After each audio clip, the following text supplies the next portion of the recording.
Hey, this is Artist Yoke Joshi, and today I would like to briefly cover some of the techniques and thought process that went into making this tree drawing. And by no means is it a complete drawing, it's more so of a sketch. So here I'm starting off fairly light, just trying to plan out everything, the overall shape. And I should also mention that I'm working from reference images that I gathered from Google. So I just compiled them all into one collage, and I'm looking at a combination of a few different trees. Before getting into the smaller details, try to think about the overall big shape of the tree and try to just keep it simple. And here you can see I broke it down into a cone for the foliage and a rectangular shape for the trunk of the tree. So here I've established the overall bigger shapes, which the camera isn't really picking up.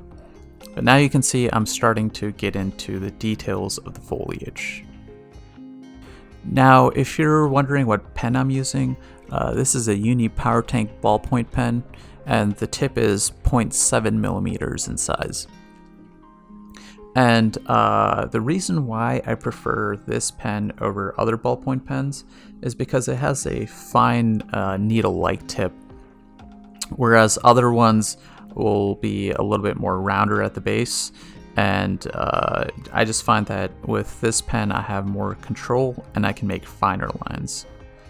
And over the past couple of years I've tried a lot of different pens, and out of all of them I would say that the Power Tank is my absolute favorite.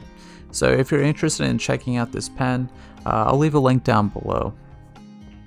Now if you don't have that much experience drawing foliage, you can try out this exercise. Just fill up a page full of these squiggly marks and try to keep them random and vary them in size from small, medium to large. And you can even draw an ellipse and draw these squiggly marks going around it, some of the marks going outside of the ellipse, some going in. Just try to keep it random and avoid symmetry. And hopefully by doing this, your foliage will feel more organic.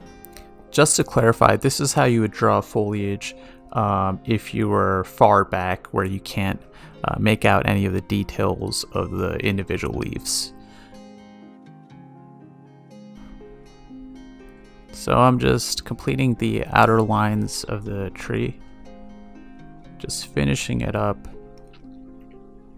And you can see in the center, towards the inner part of the foliage, I started putting in some lines.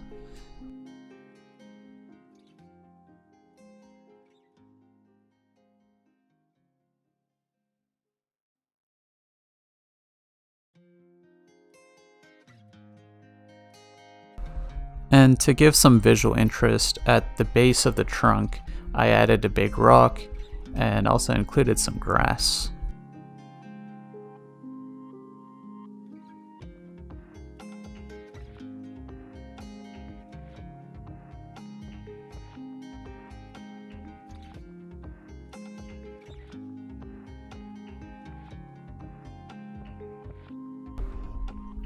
Here I started shading, beginning with the trunk of the tree.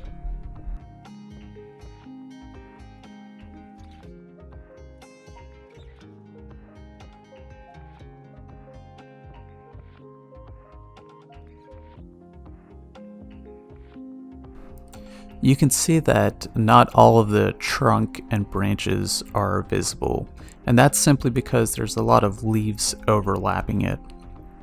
So for it to feel more natural, try to show this overlap and only show the trunk and branches in little areas, in little pockets. Before you start shading, think about which direction the light is coming from. In this case, our light source, which is the sun, is directly above the tree. And now this is causing the clusters of foliage to project a cast shadow downwards, and the top planes of the foliage are being illuminated by the sun. As far as the shading goes, I'm using vertical hatching, as I'm demonstrating on the screen. Now, this is a personal choice. You necessarily don't have to use the same technique. There's many other ways that you can shade. Sometimes I'll use angular hatching too. Whichever method of shading you decide to use, try to keep it consistent throughout your subject matter, because this will help unify everything, and overall it'll look pleasing to the eye. And if you need practice with hatching, give this exercise a try. Just draw a bunch of squares and hatch within the contained area.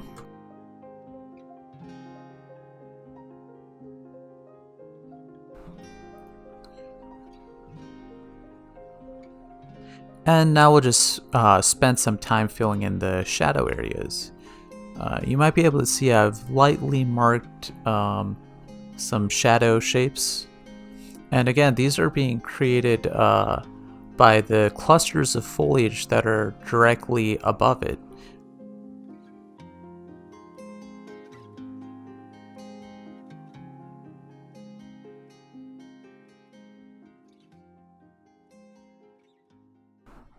Here I'm creating some triangular pockets within the foliage, and these are areas where the skylight or the background light would spill through. So as I continue to develop this drawing, I would like to quickly mention that this same video is available on Gumroad for a small fee. So if you'd like to support this channel and would like to see more videos like this, please consider going over to Gumroad and making any sort of small contribution. I'll leave a link down below. And if you can't afford it, that's completely fine. Another way that you could help out is by liking this video, subscribing, and ticking the little bell for future notifications. Thank you. So again, I started this drawing with a bigger shape, and now I'm working into medium-sized and smaller-sized shapes, getting into more details. And here you can see I've left some pockets for the skylight to peek through. And this is just an ongoing process where we're creating smaller shapes within and just, building up the detail. And to give you an idea, this sketch took me about 30 minutes to complete.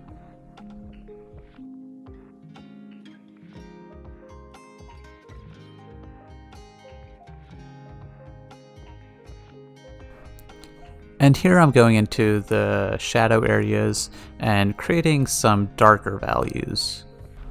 And also going into the light areas and creating some mid-tone values. Whenever it comes to hatching, you can create darker values by grouping your lines closer to one another. And you can create lighter values by spacing your lines further apart. If you're working with a ballpoint pen, after some use, the ink starts to clog up towards the tip. So keep an extra sheet at the side and just scribble on it a little bit just to get that gunk out of the way. So yeah, get in the habit of doing this, otherwise you'll end up with little ink blobs like the one you see on the bottom left hand side of the tree foliage. Yeah, it just makes the image look more messy.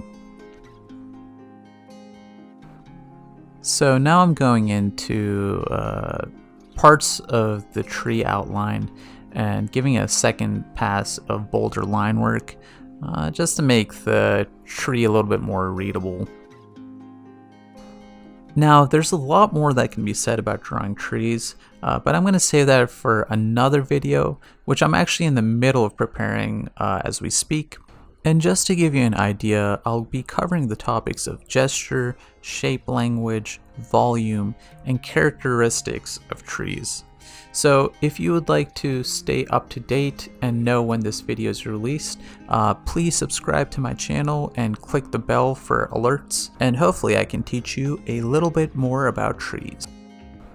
So that's it for now. I'll let the video run till the end of the drawing. And if you don't follow me on Instagram or Twitter already, you can find me at YogJoshiArt. That's YOGJOSHIART. Thanks for watching.